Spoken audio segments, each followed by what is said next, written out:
the greatest Vikings that had lived were the Jomsvikings. They were the only military brotherhood that's known to have existed in the Viking Age. And they were an international bunch of free-thinking mercenaries that had allegiance to no particular king. They were the sort of the Spartans of the Viking scene. So I formed the Jomsborg Lag with a view to creating a very realistically accurate fighting fraternity of warriors.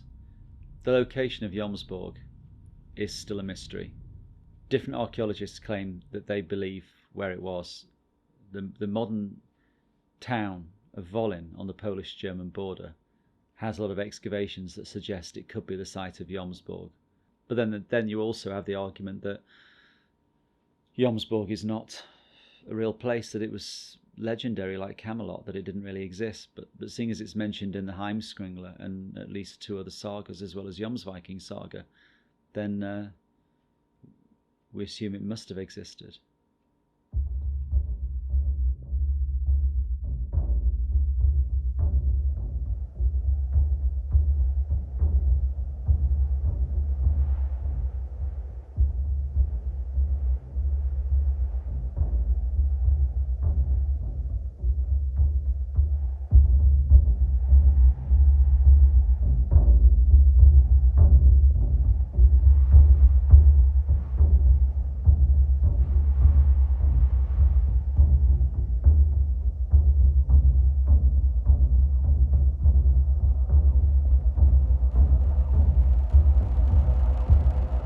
Draupnir.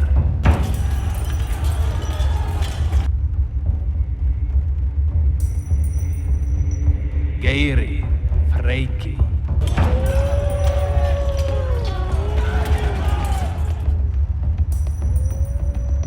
Sleipnir.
Alfaðir hættir.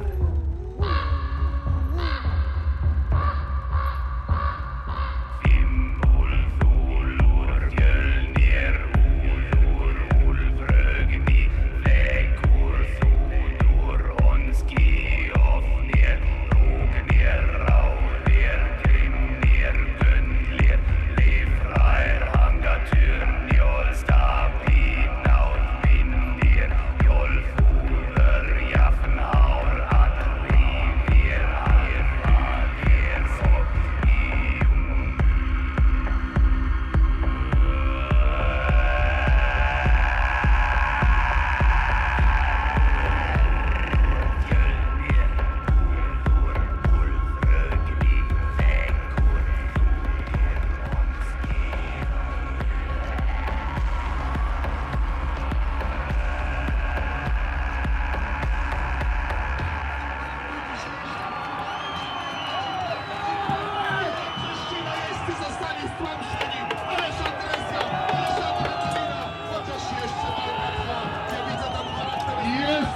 zwycięzców w końcu!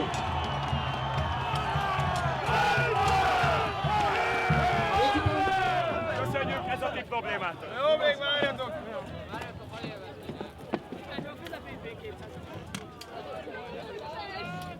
A fejemből a dámba Udało się, kurwa, się udało, nie? O kurwa nie!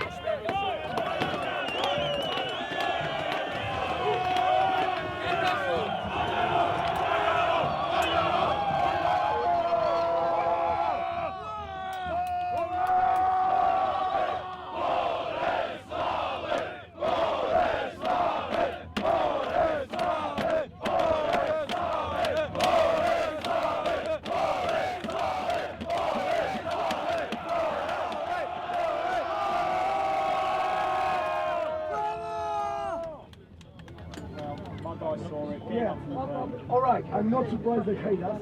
I would hate us too. The guy hit me in the head only to drop my weapon, you know, and then kill me. And then hit me again in the arm when I was laying in the ground. They don't accept spear thrusts. So leave the spear, take the Danax and smash the fuckers in the ground. Just stomp on them, don't let them get up. If we have to beat the shit out of these guys to win, then let's just knock the stuffing out of these motherfuckers and call it a day. Yeah. I want to say something. You win or you lose. It's important, but there's something more important than that. And I saw it out there. It's the way you fight. You felt it. The way you fight is the most important thing. And I feel fucking good about those fights today, because we fucking hit them. And we fought hard, long until the end.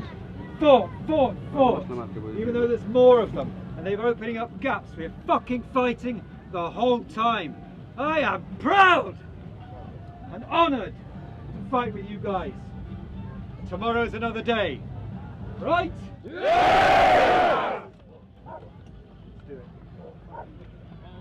Jomsborg! Alright, dismissed!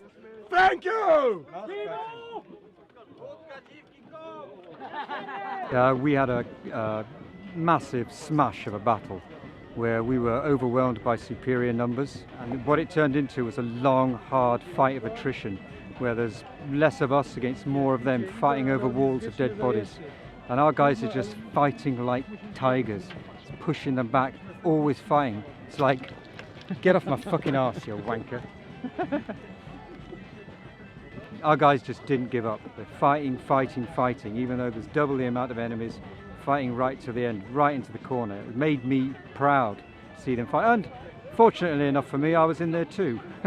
Sometimes the Jarl doesn't get to fight, you know, because the army's just rushing ahead. But this time it was a hard fight right to the end. So this is day 2 of Wolin, and Jomsborg won the first day completely. Yeah, we won two out of 3 battles on the first day. And then today. And today we lost all 3, haven't we? So that's 2 to 4. So the big day is tomorrow. Then. It is, but you know this is going to bring out the best in the guys. They're going to fight like hell tomorrow, win or lose. They will fight like hell. 2 of them literally came in at the same time, and I managed to parry them both, and the third one came there like that towards my face. So I went like that, and I stepped backwards. There was somebody right behind me, so I ended up with a spear like hitting my beard, and then I went right to my beard. I'm not going to take that as a kill. Beard actually blocked it. It was just like fuck off. And then when I stepped back in, I stabbed one in the leg and I stabbed the other one in the arm, and neither of them fucking took it. And I was just like, oh, we're playing like that, are we? Okay, let's see about that. So I hit one so hard on his shield and knocked him over. My name's Cannon. I live in London. 44 years of age, going to be 45 soon. And Jomsborg Viking. And I've been a Viking for coming up to 30 years. Ever heard the phrase stranger in a strange land? Yeah, very much so. I think I'm the world's only Muslim Viking, or if not the only, definitely the first for the longest period. I was on my own, way before the 13th Warrior and all that stuff came out. A little bit of a different culture. Drinking is a big part of the Viking culture. I don't drink, and that always puts people on edge. So yeah, it's kind of travelling the world, being a little bit different, and it's yeah, it can be quite trying at times. I am not a reenactor. I am what we refer to as modern day Vikings. We live our lives according to a warrior code, a warrior philosophy that has come down from our respective ancestries for over 1,000 years. So this is a sabre. This is made by Paul Binns, who's a very famous English blacksmith. His swords are renowned and sought after throughout the Viking world, all across the world. People as far as South America, all across Europe. Anywhere people do Viking reenactment, they know Paul Binns. I actually sell his swords. I say I sell his swords, they kind of sell themselves. But his quality is one of the best, if not the best in the world. The sabre itself, as you can see, is quite a wide blade. It's a lot shorter than a lot more sort of Magyar or Pecheneg or Khazar sabres. And that's because that the Persians used to fight with sabres both on foot and on horseback. It's actually quite rare for that period to find a sabre. Contrary to popular belief, the Muslims and the Arabs didn't all fight with curved swords running around. Most of their swords were straight. There were some examples, and this is based on one of those examples. I've now had this sword for about 15 years, touch wood, and I fought with it in some of the hardest fighting across the planet. And when it breaks, I'll cry. I run a business called Ready for Battle. It sells specifically Viking age jewellery, weapons, armour, equipment. I inherited this business when my best friend Phil Bertham, who was the founder of Jomsborg, he went to Valhalla. Whenever I come to Wolin, I always have a spot next to his runestone. So this is actually his tent. I took on board the job of continuing the business and maintaining his name. When I first met Phil, he said to me, "Come along and be a Viking." And I said, "Well, I don't look like a Viking." And he said, "Well, there was a lot of interaction between the Arabs and the Vikings, and being of Indo-Arab origin," and I thought, "Oh, that's quite interesting." So I went along, got to know him a bit more, got to know a bit more of the knowledge that he had to give, and it turned out that actually it wasn't so much the Arabs as it was the Persians. As I explored more, I found out that my family ancestry also had roots in northern Iran, and I thought, well, what better than to portray a character from the Viking age from northern Iran. Flag is a group that's based in London. It was created upon the passing of Phil Bertham, the Jarl of Jomsborg, and hence his name, Ulf, because his name was Ulf Erik in the Viking world. It's run by my very good friend, my best friend, and I consider my younger brother, Maximus Bracey. We need to take away from this that we're going to have to fight really hard tomorrow. Yeah, I think we did good today, but some of you have only just turned up today, and you know, and you need to get your steam rolling and get into the mojo of it, or this is your first battle today, so you're going to be a bit rusty, all right?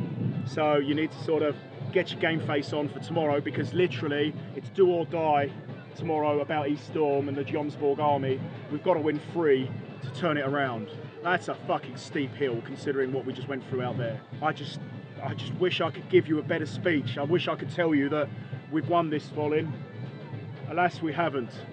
So, I don't want you to be sad, as much as I'm sure you will be. I want you to think hard, and I want you to party tonight, and really put your war faces on, and fight out there like it's life and death. To those of you who don't fucking train enough, don't fucking go out and train, and don't turn up and don't gear up, that's what happens when you don't fucking turn up and train. Jomsborg requires you to be good, not fucking rusty. If you're a rusty sword, you're no good to us. Put your fucking head together and start training. All right? For those of you that do train and do give it your all, I am very proud of. Some of you did absolutely exceptional things and really kicked ass. This is the best force we have ever conjured in the UK. All right? We are the best we can be, and I really appreciate that. All right? If you're gonna get lazy, we can't do it alone. We can't carry your dead weight body alone. We need you to stand with us as Spartans, not lazy cunts. All right? Later tonight, we will be having a ceremony in honour of a new swearing in of Martin, and we'll be having a feast, of which you're all welcome. We'll try and facilitate you the best we can. if you can help and contribute, there was money being taken in, there's been all sorts to pay for the food. There's rotisserie chickens being sold in the car park over there, and they taste great. There's a lot of work that needs to be done. People have already been doing it. Thank you to all those people. Amazing. I'm not even going to open my shop now because I'm going to start prepping the rest of the food for the stew. Yes. So anybody who wants to help out, by all means, please do. People that just turn up with a bowl in hand going, right, I'm here to eat, guess what?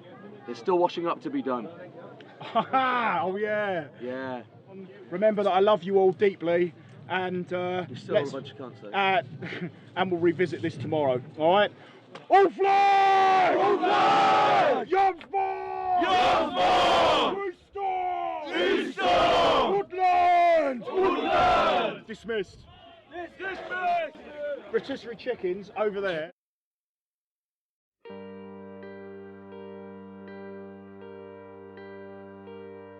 London is the capital of the world. I know a lot of people out there will be like, no it isn't. It's like, yeah it is. It's the heart of what was the largest empire in the world, in the history of the world. It's got such a rich mixture of cultures from not just now, but going back historically, going back to Roman times, pre-Roman. There's been so many invasions of England, and London has been there throughout all of it. Now London is very, very multicultural, and there is a mass diversity in different parts of London. There's anywhere between 9 and 11 million people living in this tiny little space, all pushed up against each other. The speed at which London travels, cars today move at the same speed as they did 100 years ago due to the massive amount of traffic and people out there. But there is always something happening. London has got so much happening. There's such history here that you could travel every day and spend all day just looking around London, and you still want to get to the end of it in a lifetime.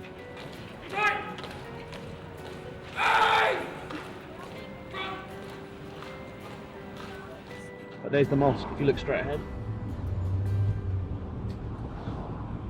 Have you gone to pray at this mosque before? Oh yeah. The one that I went to when I was growing up, because it's close to my parents' place. So when you've got these Muslim people that are like actively being Muslim, it's like, why? I'm a Muslim, I get on with my life, I do my job, I live my life, try and be happy, go do Viking stuff, come back, look at like porn. Look, oh look, there's some ninjas over there. Nothing in Islam talks about covering your face. So every time I see one, I'll shout out ninjas. In Islam, they're talking about you got to cover your hair, you got to cover your chest, and dress modestly. That's it. And just around the corner here, I don't know if you guys heard it in the States, there was a attack where some guy drove a van into a bunch of people on the sidewalk. Yeah. It's just around here, we're going to drive right past it. So there's a little mosque over here, which is a completely separate mosque to that one, this side of those gates. And some guy in a truck or in a van decided to slam into them, injuring a load of people. And I think that what happened was there was somebody who was getting resuscitation, and he took it as a chance to slam into them.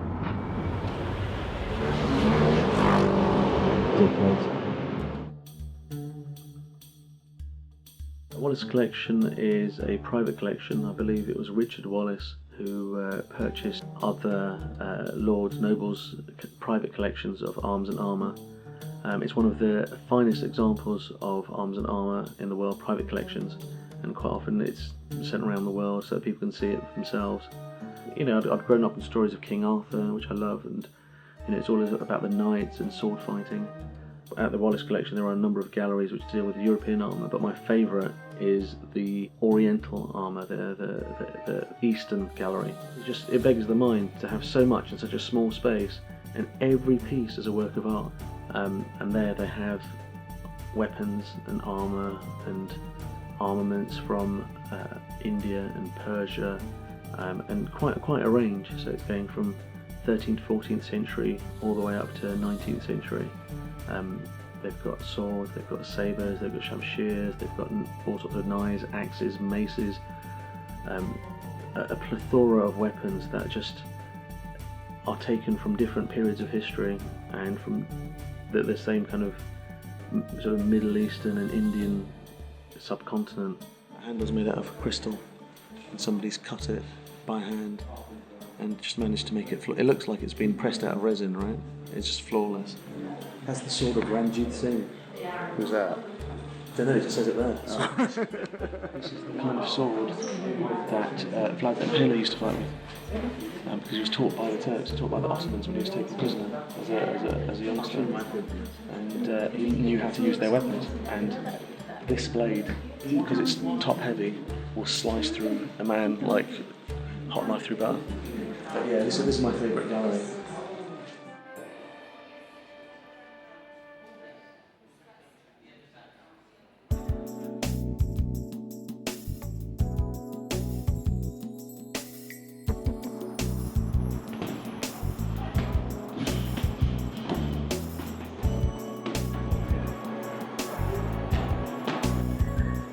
Hey Freddie, so this is where I train. This is Fight City Gym in London. If you're ever in London, I recommend it. Great place to train. I'm Adam Gumby, a Dreng of the old flag. So you might have seen me over in Wolin, sticking it to the Russians and the Czechs and some French guys as well. So what came first, Viking stuff or fighting stuff? It kind of happened at the same time, so like, sorry, but you want to go past? No. Yeah. Don't mind us, cheers, dude. Hey, it's all about the pose, like yeah. So they kind of happened at the same time. So my best mate from back home in Leeds kind of nagged me about this reenactment thing we were doing. At first, like, I thought that sounds really cheesy and nerdy. And he was like, "You've started doing all this kickboxing and stuff. Why don't you come have a go? You might enjoy it. Kind of like martial arts with a sword." So eventually, I kind of gave in and went, and then I was hooked ever since. Kind of able to kind of immerse myself in the history that I love reading about so much. Kind of all the especially like the mythology side of things. It was Greek mythology, which was my first kind of love with history. So it's a bit weird that I got into the Viking reenactment, but purely because it's so I just introduced to the Viking world, and it's just as interesting really. So I got to read up a bit more on that, as well as the Viking thing. I'm into all the kickboxing, mixed martial arts, jiu-jitsu, that kind of stuff. It keeps me active and in good shape, and I get to be more competitive because I've got that kind of competitive nature about me. So this is an environment where we can really just forget everything on the outside world. As soon as I walk through the door, I'm not really thinking about work or anything like that, or any problems on the outside, any shit that I'm going through. I can just leave it once I get changed. And on the bag, I just forget about it and just concentrate what I'm trying to do in front of me.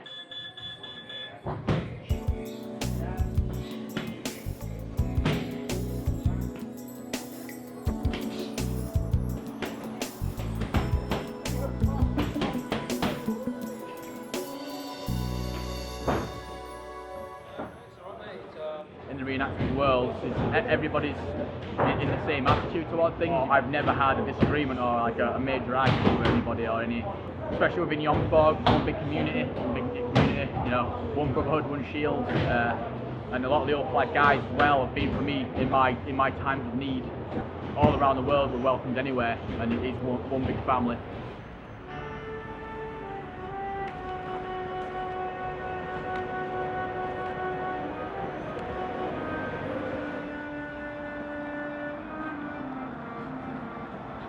The martial aspect isn't just about fighting physical battles, it's about fighting mental, emotional and spiritual battles. One of my friends had met Phil in a nightclub and gotten involved in the Vikings, and he kept on saying to me, "You've got to meet this guy, you've got to meet this guy." It was kind of almost destined to happen, where I turned up, and actually where Phil used to live is just across the road, and I went with my friend to visit him, and he wasn't in. And so I parked up my car, and he said, "Oh, he'll be back in a minute. He's probably just popped round to the shop."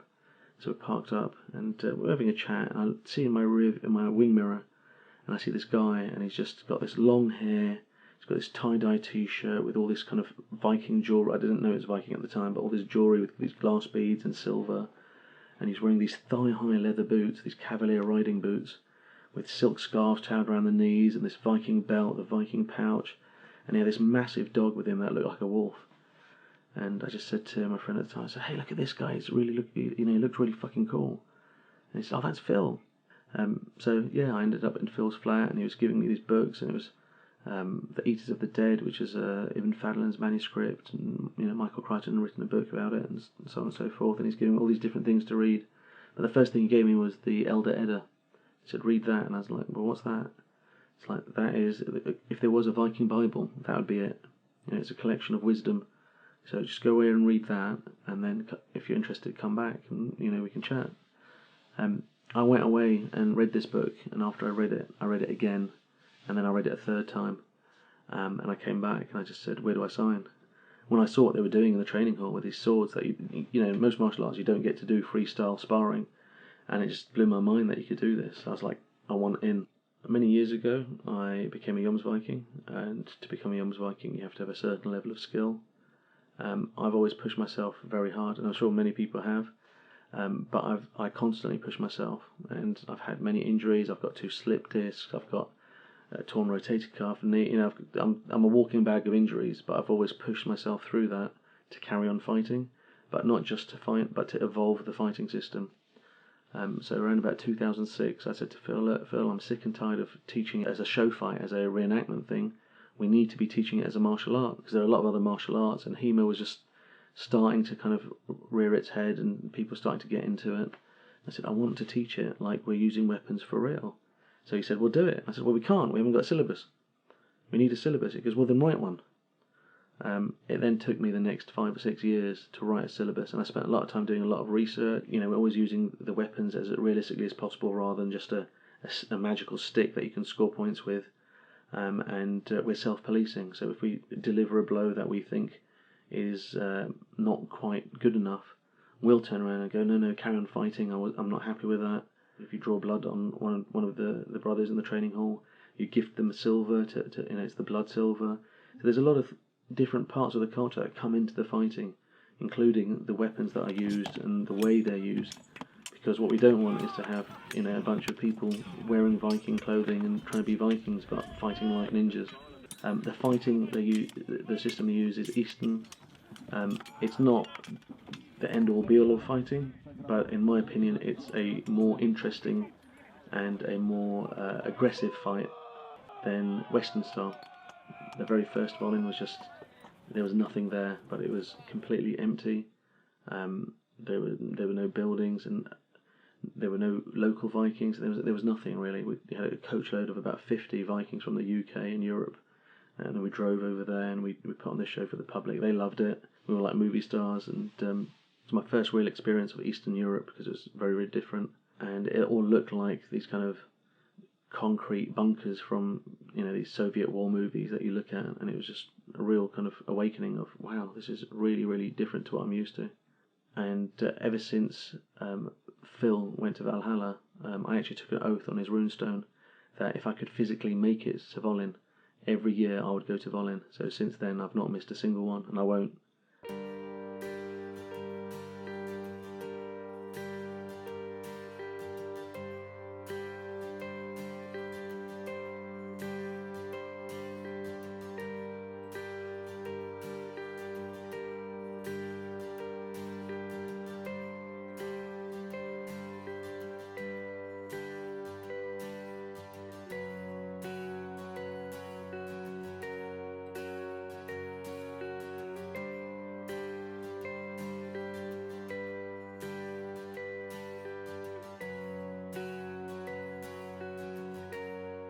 My name is Max, and I'm the owner of the Viking store and leader of the All Flag in the UK, which is awesome. No, they're really cool. They're really cool. Kind of sell medieval costume, medieval armor, general Viking-esque products, Greek, Roman, medieval, particularly like loving a Viking and all things fantasy. And we sell a fair bit of Viking reenactment jewellery, clothes, mythological stuff. It's really just kind of a mishmash, and a lot of live action roleplay stuff, but then also a lot of like medieval horror and like just generic horror costuming. So you can tend to find all sorts, but thousands of products. Live action roleplay is a sense of putting on elf ears, putting on orc costume or something like that, and you go away for a weekend and you roleplay and you pretend. You effectively are pretending to be X, Y, Z. You're pretending to be Ranger, or you're pretending to be like Aragorn from Lord of the Rings, but not really Aragorn. You might be pretending to be an elf or a dwarf or something, and you're in this make-believe world with a storyline and a plot. So you've got these weapons that don't really tend to hurt each other because they're made of carbon fibre rod with foam wrapped around the outside and painted. Reenactment is you as a person, as a warrior, reconstructing or fighting in large-scale battles and taking part in the living history, taking part in actually reconstructing history. Or it could just be that you enjoy the sports combat element of the Viking fighting and you want to take part in the competitive nature of the Viking combat, which in itself is kind of a Bushido-esque martial art. Lag means law or fellowship. And we are the Wolf Law or the Wolf Fellowship. But the full name is the Miklagard Ulflag, which is kind of our Rus and Byzantine roots. So it was a nod to our culture of Slavic, Viking, Rus, Varangian style, but also a nod to Ulf-Erik, the progenitor of Jomsborg, the great beginner of all things in the Jomsborg, and to remember him and to honour him in the UK, in his home. I mean, if he was alive today, I don't think he could have ever imagined that it would have become what it is now and to have had the successes, the media success, and just the general worldwide success and notoriety that the Ulflag has built. I think he'd be very proud. So we did Ancient Assassins, which was originally called Ancient Black Ops, and that was season 1 and 2. We've done a little bit with like promoting the Viking TV series, like going around doing media things. Oh, you know, we work with bands like Amon Amarth, and we've done, you know, like music videos and been on stage for different multitudes of bands and so on as well. So we're always up for these kind of new challenges. The reason why I reenact is mostly a sense of belonging, a sense of feeling a community, a sense of being part of something wider than myself. Because I could do anything. I could LARP, I could do HEMA. No, it's that fostering of brotherhood and that camaraderie that just makes it utterly, utterly different to any other lifestyle and hobby that I've committed myself to before in my life.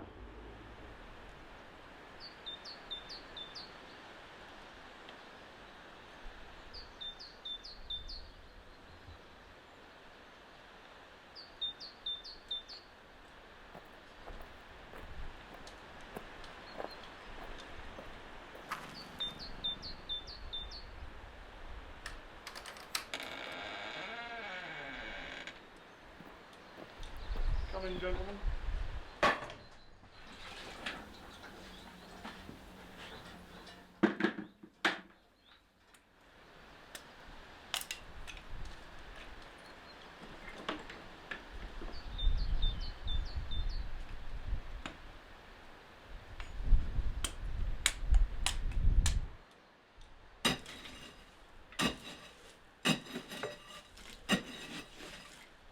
Hello. I'm Paul Binns, and I'm a bladesmith, swordsmith, blacksmith, and I forge, grind, and create blades of a historical nature, mainly, and various spearheads, axes, and things like that. I've always liked history, and I've always liked living in this part of the world, in East Anglia. We've got Hereward the Wake, which is Dark Age Anglo-Saxon resistance against the Normans. Before that we've got Boudica and the Iron Age Iceni tribe rebellion against Rome. And I've always been interested. I had a very good father, and he took me to sites to see various things, both here and in Germany when we were posted over there. So it grew from there, really. I've got many customers all over Europe, America, places where you wouldn't know even. I mean, you know, and I'm grateful to them all. They help me continue doing what I do. Without them, wouldn't be here. I don't mind getting burned so long as it's not in my eyes. Gloves can be quite cumbersome. You've got a sweet spot, and that's here. That always gets burnt, this bit here. If you're holding a hammer, scale, if it hits there, falls off. If it hits there, falls off. But if it hits here, so I would recommend people wear them. I think it's safe to wear them. On some things in the workshop, you don't want to be wearing gloves. Okay, it doesn't go thick and then bang, thin in a step. It doesn't do that. It gradually transitions. It's very important. Very important thing.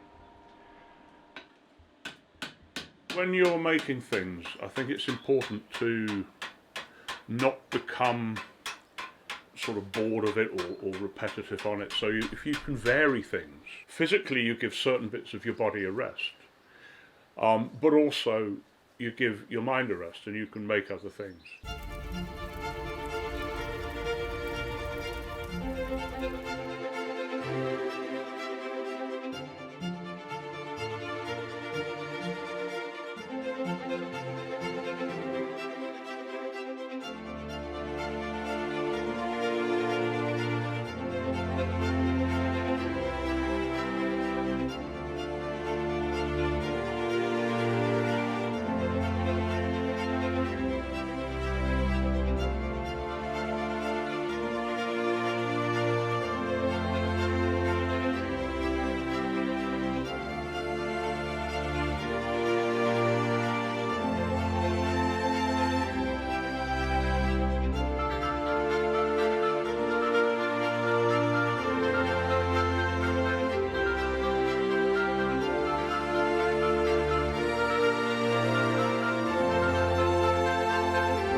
Basic. But you know, you could grind that up into something.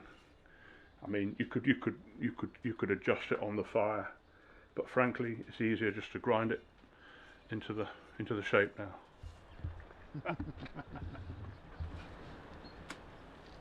Wow. Look at that. You just got a very fine line that comes in. Should be straighter than that, but I'm a bit cack-handed. And that's a much stronger neck than if you were to start with a flat, oblong piece of stock. Fold it up.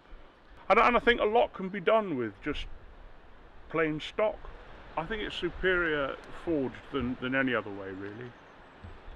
And like I say, use some round and keep the carbon content not too high. For years and years, I haven't got it now, but I had a hat, and it was like a conical shape made of 4 bits of leather and then rolled up like that. Okay. Now, I'll tell you how I got this hat. I wish I still had it, but I haven't. This was in the Iron Age village in Eindhoven. I was there with Phil and the Vikings. Phil looked at me, he came around the corner, he looked at me and Paul, you know, I said, where's your hat? You've got to have a hat. Oh, I don't really like hats. Yeah, but you're a Viking, Paul, and you're one of my Vikings. You've got to have a hat. I went, oh, I suppose a bit of bio. I said, well, just get a hat, right? And he disappeared around the corner. About 5 minutes later, he came back, and he was rolling up this hat. He stuck it on my head, and he went, there you go, you've got a hat now. And I was quite choked up. I thought, oh, well, thanks, Phil. You know, you've gone to the market around the corner, you bought me a hat. I thought that's really quite nice. Thanks, mate. Cheers. I wore that hat for 4 years. For 4 years. Until one day a German lad came up to him and went, Paul, he said, I really like this sword I bought from you. And it was really, really nice. And I wanted to order a Scrammer Sax. Well, one thing puzzles me. What? Why are you wearing a donkey's nose bag on your head? And what Phil had done, he'd stolen one of the bloody donkey's nose bags out of the stable from the Iron Age farm round the corner. Rolled it up and stuck it on my head. You know what I mean? No expense spent. You know? Yeah, good days. Good days. They were good days.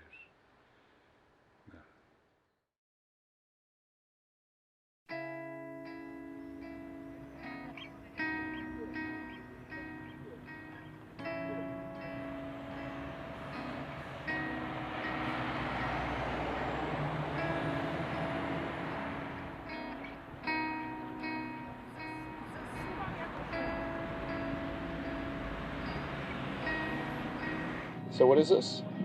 3 eagles represent 3 generations of Poles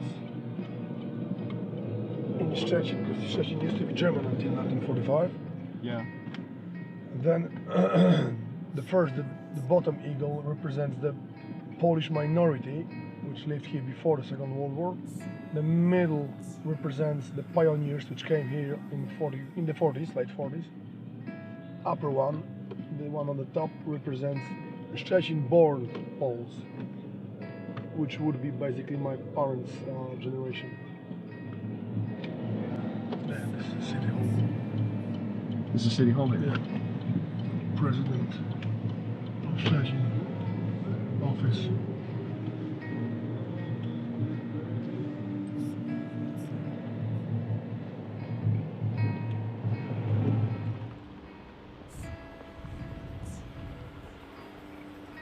My name is Igor Gurewicz. I'm from Poland, Szczecin. I'm a wojewoda, which means the leader of Drużyna Grodu Trzygłowa, or Triglav in short, which is the Slavic orientated warriors group from the Viking Age. I'm also East Storm, so the commander of one of the 5 elements, 5 parts of Jomsborg, the biggest worldwide modern Viking warrior organization. Because a few years ago they realized some of the skulls, they have this filed patterns, and especially the one from England was found in a massive grave where everyone was decapitated and the skulls were separately.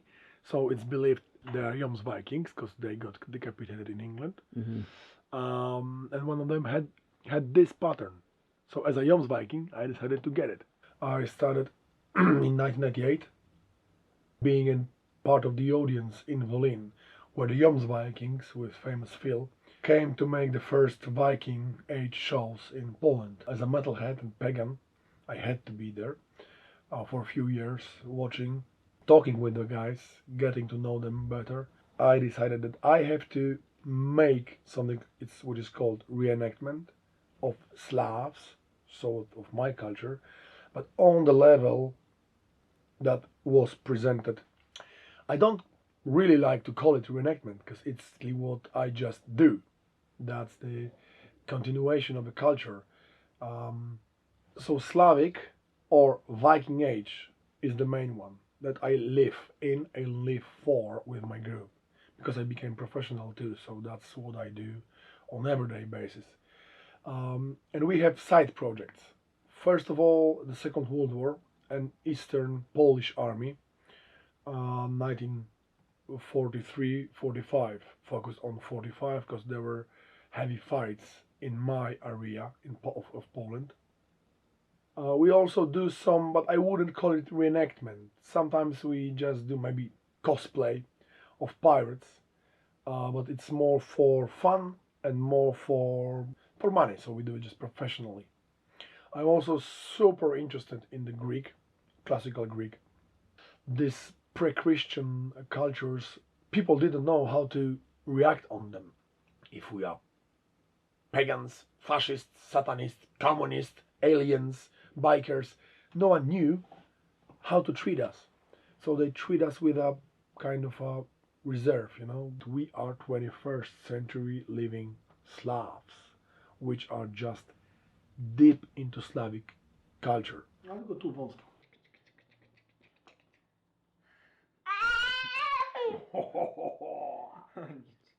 Oh yeah, we got married in June 2015. It took place in the castle of Szczecin, so exact the place where these Triglav shrines were. But our wedding rings, which are obviously a copy of Viking Age find of the ring, was given to us laying on the sword of Phil Barham, and I inherited this sword. He died in 2012, and the last time I seen him was the first time I seen Kasia, so my wife. Kasia seen me and Phil the same time When she seen me, she fall in love. It looks like Phil was giving me away like a Viking father to Kasia. Unfortunately, we haven't seen him ever since because he passed away. Yeah, Phil Bartham, so Jarl Ulf Erik, was an incredible character. He started in the 80s with some other Jomsvikings, which are active until now. He founded Jomsvikings and Jomsborg, but he was influential beyond understanding. He could go, and it's a real story, to a bar in any country, pick the guy, and he was small, tiny, skinny guy with incredible character strength. He could pick a guy and say, you will be the Viking. And there are stories of the guys who were following him ever since. Because he just told the guy he looks like a Viking, he behaved like a Viking, he has to become a Viking. And the guys were following. So he was changing people's life. Also, he was the pioneer. He was going to new places, and whenever he was, the spark was there and the fire was lit.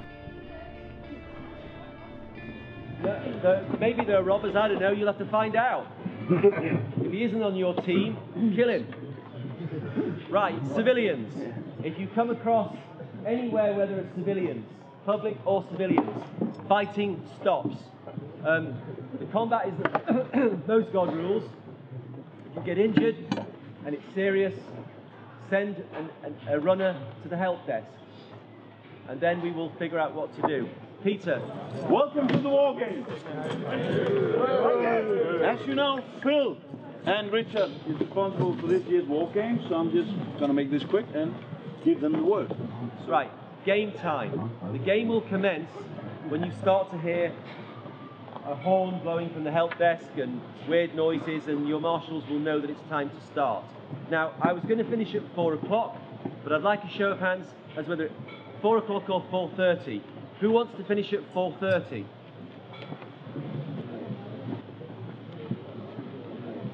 Down. Who wants to finish at 4? 4:30 has it, I think. We finish at 4:30. Right, form your teams again. Commanders, take your men into different sections and form into columns with the flag at the front and prepare to move out.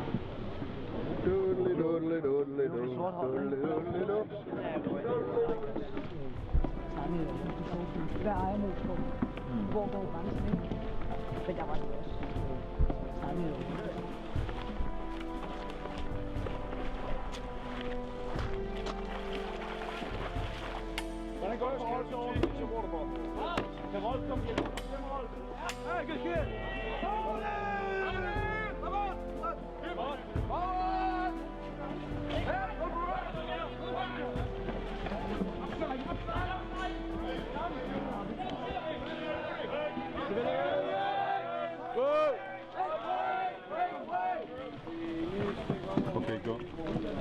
Okay, moving. Blue and yellow are completely mixed in together. They're heading back towards the hill, which was originally Yellow's fortress. And they have the treasure and a lot of banners. I don't know what red and black intend to do, but the game is starting to reach its climatic crescendo.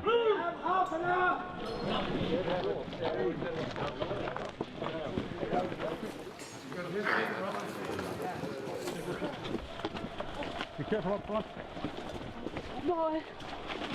You have 6 lives. Whenever you die, you have to walk back to the Viking help desk to give a count of your life. They keep a count for each person, and when you're walking back, you have to have a weapon on your head so people know that you're dead, and if you have trophies, people can take them from you, but my trophy's already been taken. Barricades again. Put up the barricades! Rebuild the barricades! Up there! We need some workers up there! The real defences are the areas marked with the tape, because they represent things that you cannot fight through. Blue has managed to repel 2 heavy assaults, and now another team has turned up to try and take their position. They still have the remnants of red hovering around, but now they have the black team waiting to assault their fortress again, and it really looks like an Alamo situation in there. I mean, blue team have been in continuous combat now for quite some time, and they're getting very tired, and you can tell that just by looking at them, and they're utterly surrounded. It's pretty intense. There's a lot of waiting around, but when we go, we go. We go up nearly, feels like vertical hills in the mud with guys waiting for us at the top with spears. And then we hold and we come back. Fast over here, fast over there. Wait, stop, fast over here. No, wait, wait, come back. What are you doing? Feels real. Feels like combat chaos. Push forward, man!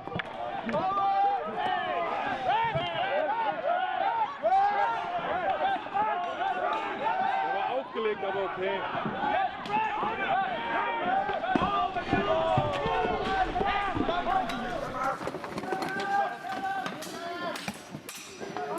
Keep up the good work, Blue!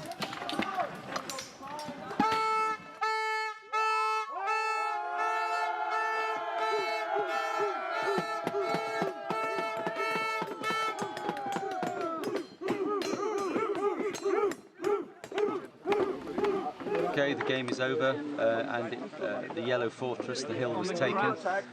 Taken the only way it could be taken, from inside, when Rolf's blue team destroyed the yellow team in a night of the long knives, and thus achieved victory. So what happens now? Now we go back to the clearing, and we announce which team has won by checking the points, and hand out the prize to the winner. True to my word, I said there would be treasure for everybody who won. And here we are, for blue team. I give you your treasure.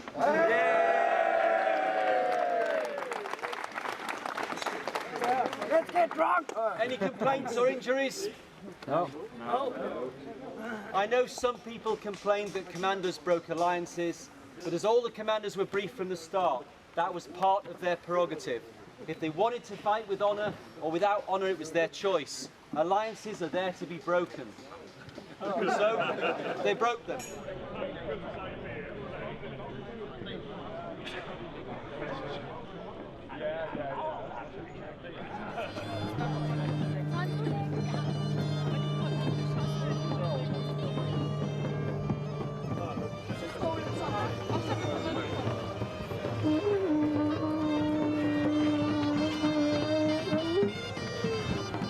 You saw at the end of the standoff when I went and stood out in front of everybody, and it's really dangerous because I'm totally on offer, but they wouldn't come. Because they're afraid of me. Because they know what to do, yeah. But in the end they charged this way, and I jumped back and I fell over a body, and I slid down on my shield, and my guys just dragged me out of the fight, because there's no way I can stand against the charge, even though it came this way, and I had no angle to swing at them to try and get them, so I just had to... Just one second. Hey, hey! No, we're filming. Thank you. I told him. Okay, carry on. So, you know, I couldn't swing that way to face them because their shields will be on this side, the majority of them being right-handed. So I jumped back and I just fell over bodies and slid on my back down a shield. The rule is that if you do hit the deck properly, you should stay down unless literally you fell over your own dead bodies, and it's not to your advantage. Like if you trip over and you're not in the combat. If you fall over in combat, then you should stay down. National Geographic. And the stars of this show are National Geographic. Co-starring Northern Eye, featuring coffee and the meal in a National Geographic production.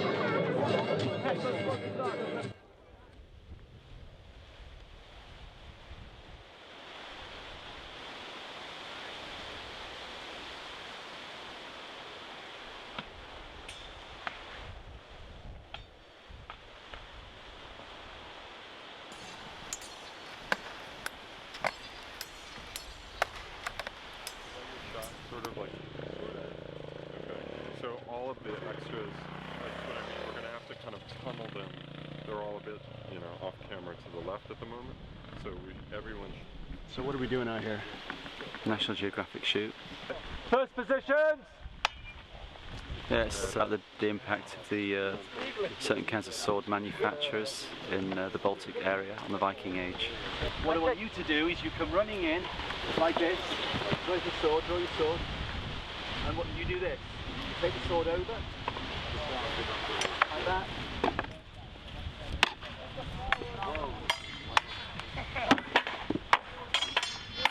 They brought a replica type X Ulfbear sword with them. Action. Cool. Routine, we blocked out the set with different groups of fighters, had guys wiping screen, and then we featured on Igor and Radek and another couple of guys doing a really close in tight fight, and then we cut to lots of bits of the close-up of the Ulfbear on the sword, you know, so we could pick up on the Ulfbear name, you know, doing various things, killing and action, and they're just going to fit it into their narrative and into their edit. Stand by! Action!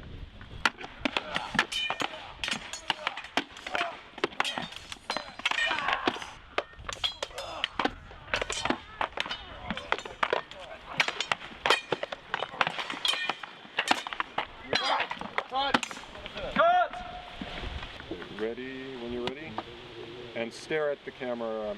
You know, after you pull it, stare at him like you're going to kill him. Ready and action. Beautiful. Sorry about that. This is great. Bless you. I hope not. Yeah, it was the last day of Wolin. We did win, yeah. We when I came off the battlefield, I was quite euphoric about it, about reinforcing the fact that we can win and we can do this and we can do that. But the truth of the matter is, it was a hard fight, a really hard fight, and it made us realise even more that you cannot be complacent. We have to train harder. We've got to constantly reinvent ourselves, constantly use tactics and new tactics. You just can't sit on your laurels, you know, you can't just think that you're going to win. You've got to try, you've got to fight for it. It's like life, it's a struggle all the time, and it's not a struggle, it's not worth living anymore. Jomsvikings come out of Viking Society, UK originally, which were the NFPS, when we were Jomsborg Lag, and we were just one of their sort of chapters or whatever, and then they expelled me because I told them what a heap of shit their hierarchy was. They were just mediocre, and I spoke up at their supposed all thing and said that we should make this into the world's greatest society and run it properly, and I said I didn't want any retribution to me speaking openly at their all thing, and then 2 weeks later they sent me a letter saying I was expelled. So after that we decided, right, well then we're going to make our own super organisation, our own worldwide super brotherhood of elite, and that's what we did, and we decided we would form the Joms Vikings, and unfortunately I met this complete asshole called Igor Gorovich and his friend Ragnar from Silver Wolves. Can we get you? There they are now.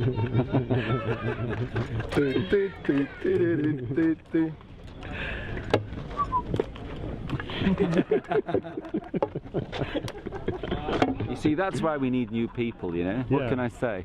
Our origins were from this Viking society, and then we formed some Joms Vikings. We tried to make an elite, and we thought, yeah, we must be the best. And then we met Silver Wolves and realised that we weren't the best.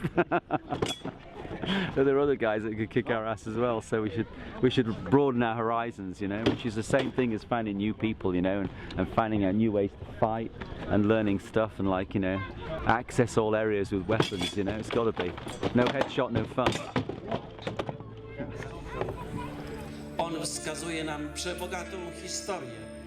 And after Phil passed away, there was emptiness. Some era has changed, it has ended. We understood it even more a year later at his memorial or funeral, when the whole ritual took place, when we burned the boat, and I sacrificed the horse skull, thrusting it with the spear and putting on the fire. And my Kasia, my wife, took a picture of this boat on fire, and you can clearly, you need no imagination, it's just there, how the fire transforms into stallion standing on his rear legs. So a clear symbol that, you know, the horse spirit just took feel. We understood at the funeral emotions we shared. all 300 people which gathered there was incredible. A friend of mine said, it never hit me so much, the fact that this is not any kind of reenactment. That's a living culture. That's our life.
Wolin is the first market of its kind in Poland. It was the 23rd festival this year.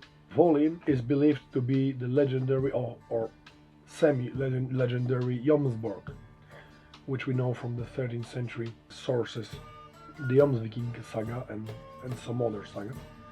Wolin authority and the regional authority decided to build a big event, big festival. Another job of mine is to be a leader of the defending army. So we, the army of Jomsburg, with alliance from different groups, we form the army which defend Jomsburg from the attackers, whoever are they. Sometimes people call it the Russian side, which is not a correct name because there's only few Russians, maybe 20, maybe 40, sometimes 15. Sometimes some Russians are on our side. There is a massive Polish contingent on the other side. There is a Hungarian contingent being anything between 30 and 60 warriors. There is from Czech Republic and Slovakia. So in both cases, the armies are very like the real armies from the Viking Age. Has there been serious injury out there before? The eyes is the most striking because people are, quite fragile. The spine injury, the eye or the face, that's the most terrifying elements of the fight. It happens, but luckily very rare. Of course, you cannot hide the paramedics and orange stretchers, but we try not to make a big issue from this because we don't want to scare the audience. No one counts the fingers being broken on noses or bruises or, twisted ankles. Probably there are dozens of it, but it's a part of the game. You probably just seen some footage from the fight and no one would believe it's safe. By the way, the old time I was playing with a thing which is around 3,000 years old. What? I don't know what's this, to be honest, but it's 3,000 years old. It's Bronze Age. Yeah. Do you know what culture it's from? No, but it's from here, from Pomerania. Okay. I came from Australia, the Sunshine Coast, near Brisbane in Queensland. We travelled up here. This is my first trip overseas. I came to fight at Wolin because I was told it was the largest and the most brutal. It was like a real fight. They weren't just trying to tap me and make me lie down. I came through their line and I got hit like by a machine gun of blows. I've fought for over 2 decades in Australia, at Armidale, at the Abbey, 14th century in Viking, and short of blood, that was the closest I believe you could get to the real thing in this world. It was crazy. The energy and the vibration coming off the warriors to your left and your right, and the screaming, the orders, the push, it was fantastic. It was once in a lifetime kind of experience, and anyone out there who's got the balls and they want to do it, do it. You'll love it. It's worth it. It's brutal and you'll probably have to buy a new helmet and some new armor. But if you come out of it cognitive and undiscombobulated, you're doing good. I've studied history my whole life. Being the son of a migrant after World War II, my head's always been filled with questions about Europe, its culture, its people, and this has filled in a lot of those blank spaces in my life and my mind for me.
So this has been our humble abode for the past, what is it? Is it 4 days?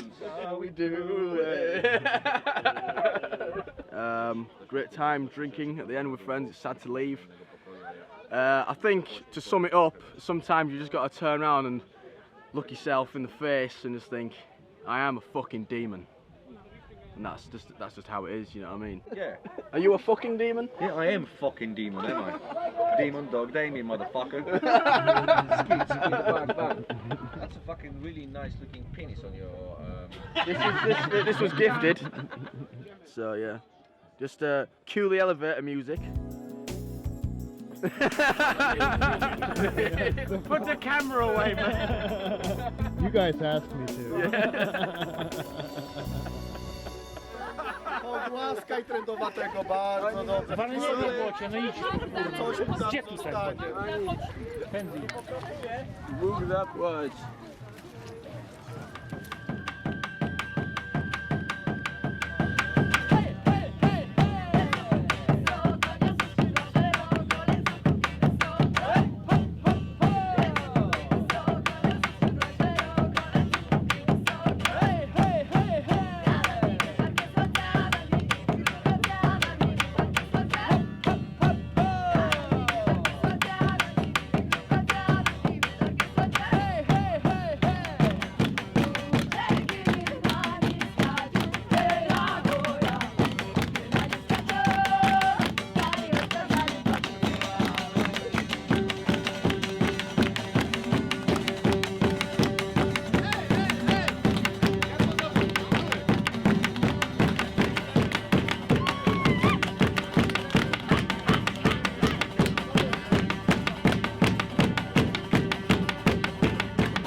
So many nice things, so many good musical groups.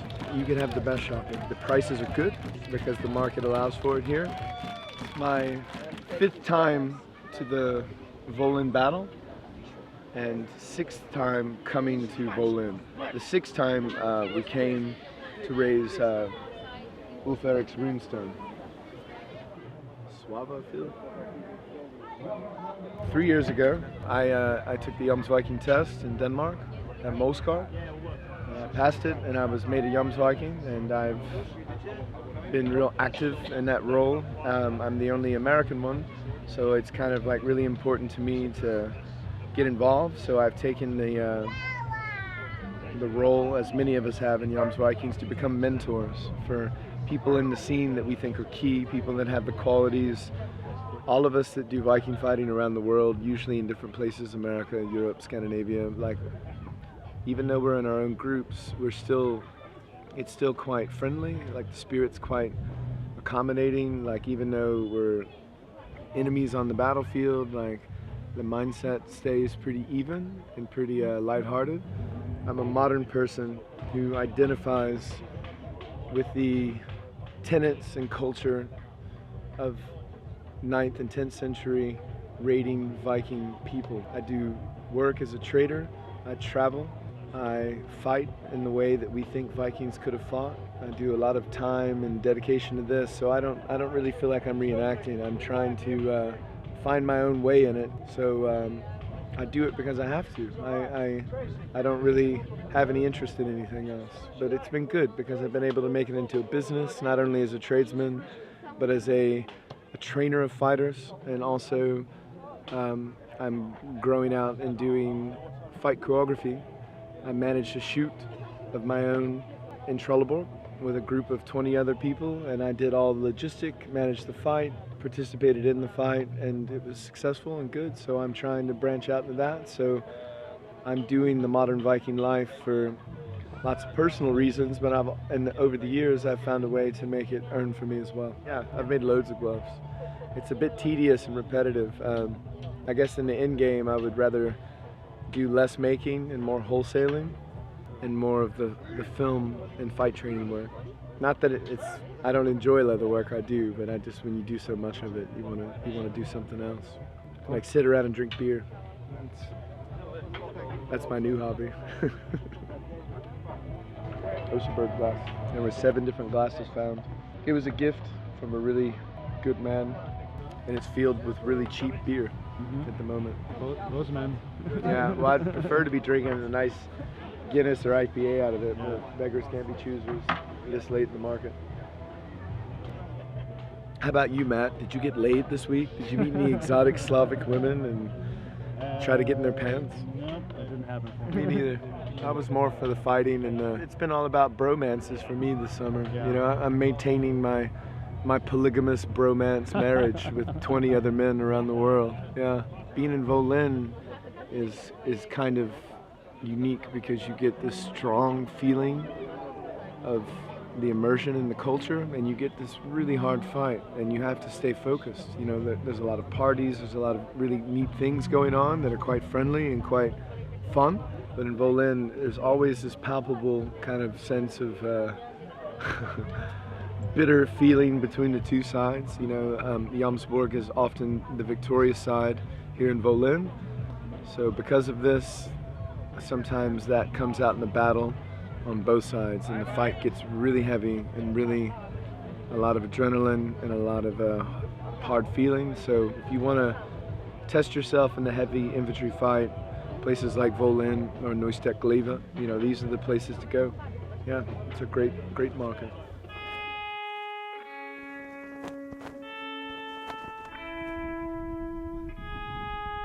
We have to do it on the field in a structured way. I will dress the line almost in the middle of the field. So all the Jomsborg would go in front of the line. War is an art to surprise an enemy and to invent uninvented and to adapt to the situation. So when we lose, we don't cry. When we lose, we don't lose our morale with the lost, but we just decide to be better, both in individual fight of each warrior as an army. So you just have to give more from yourself. That's our motivation. And also every failure gives us a big lesson, much better, much bigger lesson than victories actually. Because when we win, we usually do it very easily. Because we want them to hit when I want, not to react on their move. So actually that's our failure when I have to do that. But there's no other option. Falling behind Nord legs, we make a snake. I don't want to see those spears fucking around. I saw far too many of you being pussies. I saw far too many of you being lukewarm. If we're going up against a shield wall where they've got this on their belly, we don't stand off against them. You've got to get in hard and push them. If spears become useless, you've got to get in and hit them, yeah?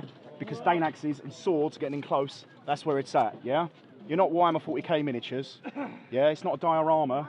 Make it better this time, all right? Yep, good.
I tell you what, none of you have ever seen that look of victory and triumph on each other's faces as it is now.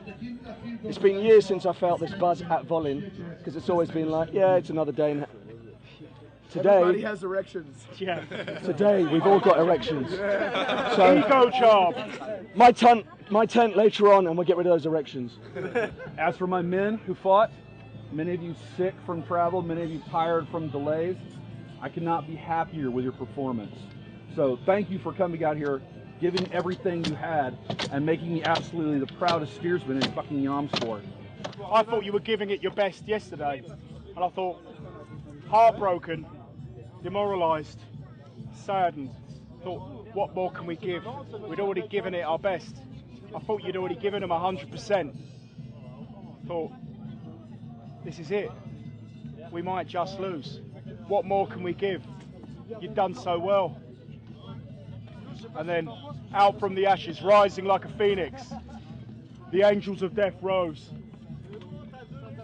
You became one with your blades, one with your Dane axes, one with your spears, and you found that extra inch. Nay, not an extra inch, an extra mile. I am very proud to have stood and commanded for you, as today, each of you excelled in such a way that I think you have reached a new crescendo of excellence. So now we must go away from this, drink and feast, be merry, and be joyful, and prepare for next year, where we, the bearers of doom, the holders of the future of Jomsborg, the defenders of this fortress, will come back again, even stronger. Every year this happens. They got close this time, but the walls held. And the walls were not made of brick and mortar. The walls were not made of wood. The walls were made of shield walls and blood. And that is you. Congratulations, men. You've earned your rest. All flag! Jomsborg! Jomsborg! Eastorm! Eastorm! Utland! Utland! Dismissed! Maximum!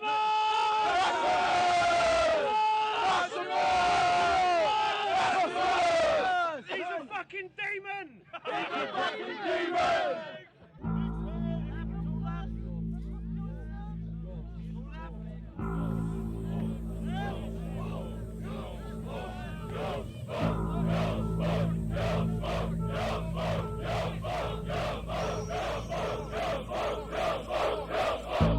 This festival is great because we get to test our skills, but this is not what being a Viking is.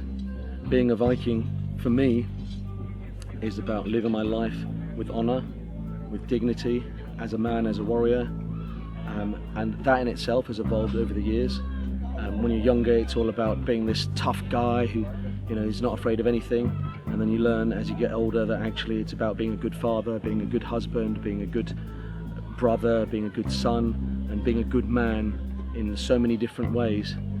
It takes you your entire life to do that, and you have this entire brotherhood around you and new people that come in who are attracted to what we are doing, and they're attracted to something that they don't know, but what it actually is brotherhood, and that brotherhood is quintessential to the very essence of being a Viking.